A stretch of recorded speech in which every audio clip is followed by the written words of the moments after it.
Hey, what's going on everybody? Andy Clements here from Bodies by Moose, and today I want to talk to you a little bit about glute engagement. So this is a question that I get asked now and again about how to engage the glutes, why the glutes are important, why should you train them. So yeah, that's what we're going to dive into in this video. So first of all, I want to address the sort of activation myth that seems to float around with muscles in general. So I don't think, and this might just be my opinion, that I don't think that in real terms there's any real such thing as a active or inactive muscle group or muscle. It's just whether that muscle is strong or weak, and if that muscle is excessively weak, then it's going to be less likely to cope with the demands that you're trying to place on it in the gym, right? So when it comes to the glutes in particular, if you're trying to perform a glute movement but your glutes are so weak that you're using too much weight that you're capable of, or you've just not drilled down the movement pattern hard enough to be able to contract the glutes properly,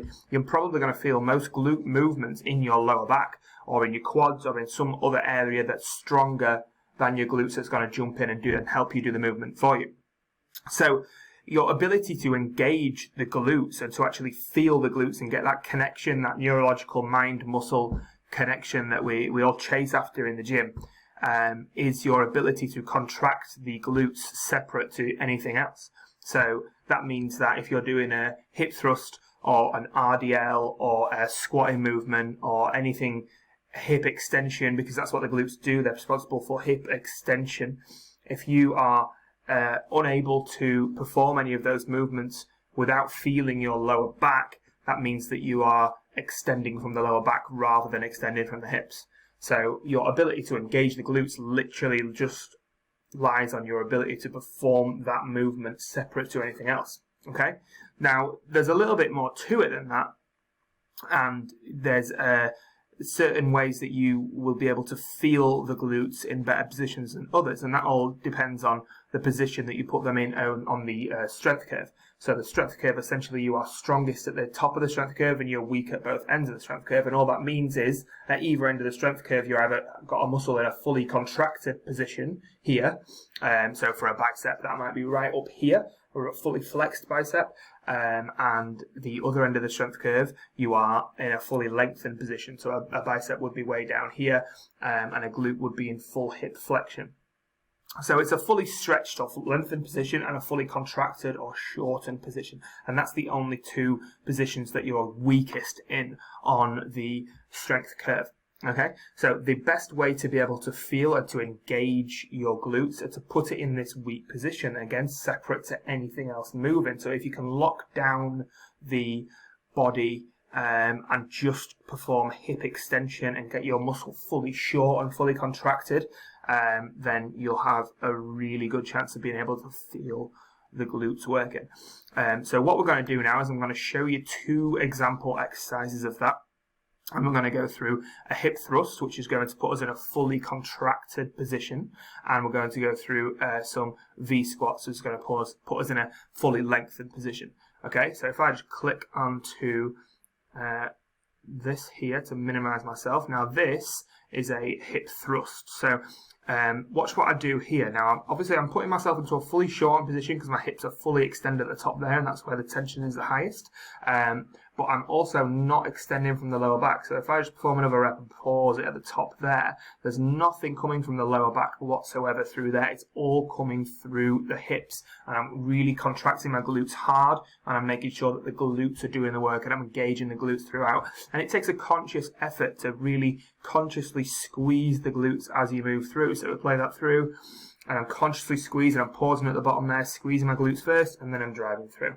And that's how we put it in a fully contracted position. So if we move on to a fully lengthened position, then this is a good exercise to use as an example. This is a V squat. You could also use a barbell squat or a dumbbell squat or some other form of squats. There's tons, Smith machine, anything like that. So this is a squat variation in which I'm putting my glutes in a fully lengthened position, or very close to a fully lengthened position, and then pushing out. Now, this is also going to include the quads because this is a compound movement, but the point I'm making is about the hips. So if you watch the hips on this movement as I come down here, you can see my hips are really flexed there. I'm in my glutes in a fully lengthened position, and from there I drive through the ground, I squeeze my glutes from there, and I push out of that lengthened position into a more extended position. But this is where the tension is. This is where the hardest part of the movement is, and that's why we are in a fully lengthened position, and we're putting our glutes in a weakened state to be able to strengthen them and to get the engagement there. So I play it through. I'm driving through, I'm squeezing my glutes at the top and throughout at the bottom as well. Yeah, and that's how we perform a V squat in a fully lengthened position. So once you've established that connection between your mind and muscle and you can really engage with your glutes, the next step into building a really good strong set of glutes that are well-rounded and provide a good shape to your lower body, the way to move that along and progress that along is to start adding load. So once you've laid the foundations and got the movement patterns drilled in, you know what you're doing, you can feel everything, other muscles aren't coming in and helping and jumping in, then it's time to add load and it's time to progress your strength. So a good exercise that would be suited to loading, and I'm not saying that the other exercises we've gone through aren't suited to loading. You could load the hip thrust, you could load the V squats, but a very good exercise that would be useful to add in on, say, a pull day instead of a deadlift, if you were looking at trying to really build your glutes, would be an RDL. So this is me doing a RDL. So if I just minimize this here, then hit play. So what I'm doing here is I'm focusing on shifting back the hips, squeezing the glutes and driving forward and trying to just focus on hip flexion and hip extension. So I'm not pulling from the lower back. If there's lower back movement, it's marginal. It's the primary mover is the hips. I'm flexing the hips and then I'm driving the hips forward. So even at a maximal weight, or what was a maximal weight for me when I did that movement there a few months ago, I was still focusing on just moving from the hips and just engaging the glutes. So you lay the foundations of learning how to feel the muscle and how to engage it and how to do the movements at a low weight, and then you move on to loading it, getting it strong, and actually building the muscle through bigger movements and bigger weights. I hope that was useful, guys, and I will see you very, very soon for another muscle spotlight video.